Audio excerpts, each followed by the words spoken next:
The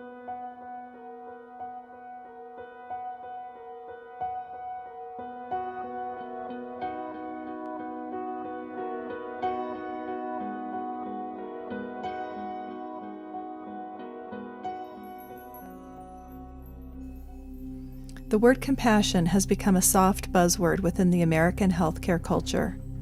We use it in our marketing slogans and mission statements, as if it could be interchangeable with the word nice.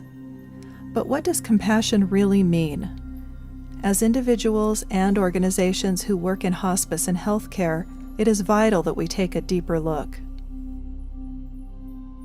When we show up in our humanity, in the face of suffering, with the awareness that we are not separate from one another, this is compassion. The amount of suffering we encounter through the media has desensitized us from our natural state of sensitivity to ourselves and others. Culturally, in the United States and much of the Western world, we avoid human suffering.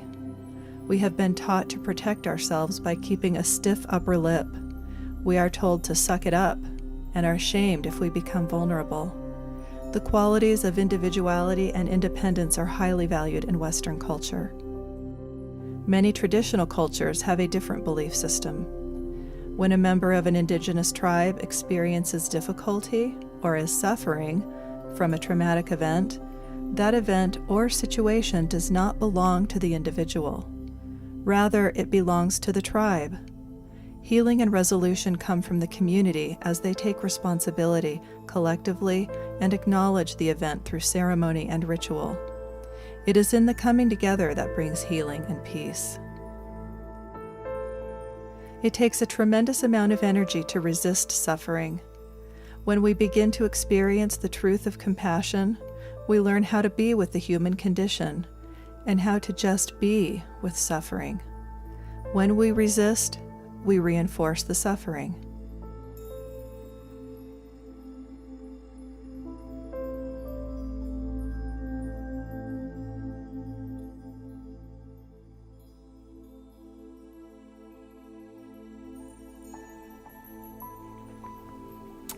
When I go into someone's home, I think the biggest thing I want to do is offer them the time to really explore what their own story is and to tell it in a deeper, fuller way. I definitely bring some knowledge and expertise. I know the physical signs and symptoms that people can experience as they're approaching the final days and weeks and months. And I can give them information about treatments and how to go ahead and make their story a more comfortable one. But that means nothing unless it gets really folded into what their personal story is. How do they want the treatment to go? What kind of treatments really match the way they want to live their lives? Do they want chemotherapy or not? Do they want going to hospitals or not? And to help them see that if they make these kinds of choices, this is what the road might look like. And if they make this kind of choice, it might look like this. And then help them make the very difficult decisions about which kinds of treatments to accept. And then to hold them while they then have the experience of what comes up on that journey. So there really is, I don't try to become so passive that I don't offer knowledge, but I want to also not have my knowledge make the choices for them. It's a really important time when somebody is faced with the end of their life and they're taking a look at what's had meaning, what's really important, doing a lot of life review, and also having a need to share their story. So there's this automatic intimacy that happens when in hospice you work with a dying person and their family and their personal caregiving team that's really rich. You don't walk in, even having never met them, and have a superficial conversation. There's just no time and there's no room for that. I think the life review is really powerful for many, many people, and that's often, did my life matter? Was I loved?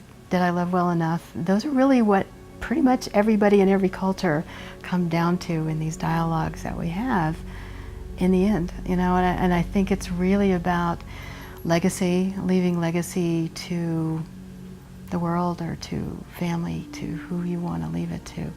And I think the stories are what people take back with them.